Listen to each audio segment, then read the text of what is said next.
Hello all, मैं doctor Shrikant हूँ, consultant nephrologist care hospital से। तो आज हम किडनी बीमारी की जो सिम्टम्स रहते हैं वो देखेंगे। अभी ज़्यादातर किडनी की बीमारी जो रहते हैं साइलेंट रहते हैं। Most of the times kidney बीमारी है ना, जो पेशेंट्स को रहते हैं उनको मालूम भी नहीं रहता। ये किडनी बीमारी को हम इसलिए हम साइलेंट किलर भी बोलते हैं। अभी हम देखें तो यूजुअली हार्ट का बीमारी देखो, हम हार्ट का बीमारी देखें तो कुछ सिम्टम्स रहते हैं। वो जो है चेस्ट पेन आ जाना, चले तो दम आ जाना, सांस लेने में प्रॉब्लम ना, ऐसे सिम्टम्स रहते हैं हार्ट के लिए, जिसकी वजह से पेशेंट इमीडिएटली अर्ली स्टेजेस में ही हमारे पास आ जाते हैं। लेकिन किडनी का ऐसा नहीं रहता। किडनी का क्या है, most of the time silent रहती। जब तक किडनी का damage almost 60 to 70% kidney damage होता है ना, तब तक पेशेंट्स को कुछ भी सिम्टम्स नहीं रहते। जो जब किडनी का 60 to 70% डैमेज हो जाता है, उसके बाद सिम्टम्स आना शुरू हो जाता।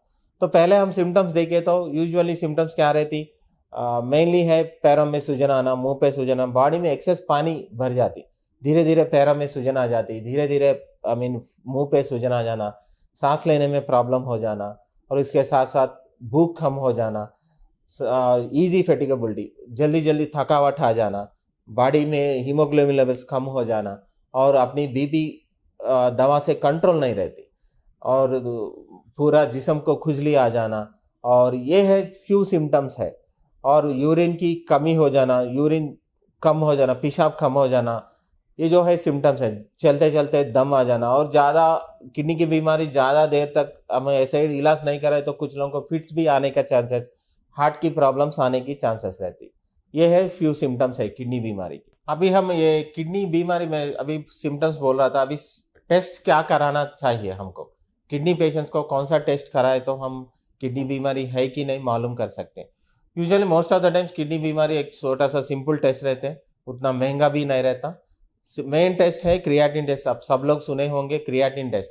क्रिएटिन एक चीज़ है, वो एक मटेरियल रहती है बॉडी में, उसका लेवल रहता। नॉर्मल क्रिएटिन लेवल्स जो है 0.6 to ऑलमोस्ट 1.1 1.2 तक नॉर्मल लेवल्स रख के हम जा सकते हैं।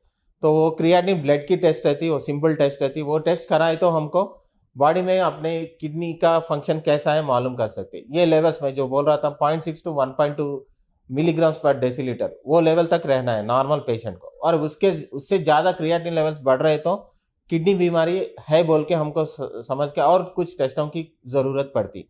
उसके बाद जो सिंपल टेस्ट में जो बोल रहा था कंप्लीट यूरिन एग्जामिनेशन, जो मॉर्निंग में एक बार जाके हम सिंपल यूरिन टेस्ट करा दिए तो उसमें हमको यूजुअली क्या है ना, प्रोटीन कुछ लीक हो रहा है क्या, आरबीसी लाल रेड ब्लड सेल्स कुछ है क्या, और कुछ सेडिक कैश है, वो सब देखना पड़ता हमको। और उसके साथ साथ उसके बाद जो इम्पोर्टेंट टेस्ट है स्कैनिंग। स्कैनिंग में हमको ये देखने की मिलती कि किडनी की साइजेस क्या है।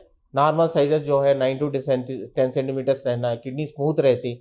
उसमें स्कैनिंग में हमको किडनी की साइजेस के बारे में मालूम होता है। किडनी की एको टेक्सचर जो बोलते हैं, स्मूथनेस जो है वो चले जाती। किडनी बीमारी जो पेशेंट्स रहते हैं उसको किडनी साइजेस कम होकर स्मूथनेस भी जाने की चांसेस है। और कुछ लोगों को स्टोन्स है, कुछ लोगों को इन्फेक्शन है, ये भी हमको स्कैनिंग में मालूम होता। और स्कैनिंग में के बाद हम कुछ लोगों को बायोप्सी भी एडवाइस करते हैं। बायोप्सी में क्या है ना, किडनी से छोटा सा सुई लगा के छोटा सा टुकड़ा निकाल के टेस्ट को भेजते। उसमें हमको माइक्रोस्कोपिक लेवल में किडनी में क्या हो रहा है, अंदर से किडनी में क्या हो रहा है, usually exact mechanism, exact disease क्या है, डिसीज की क्या है, सीवियरिटी क्या है, उसमें हमको मालूम हो सकती। ये है कुछ टेस्ट किडनी बीमारी पेशेंट्स को करानी पड़ती। Thank you.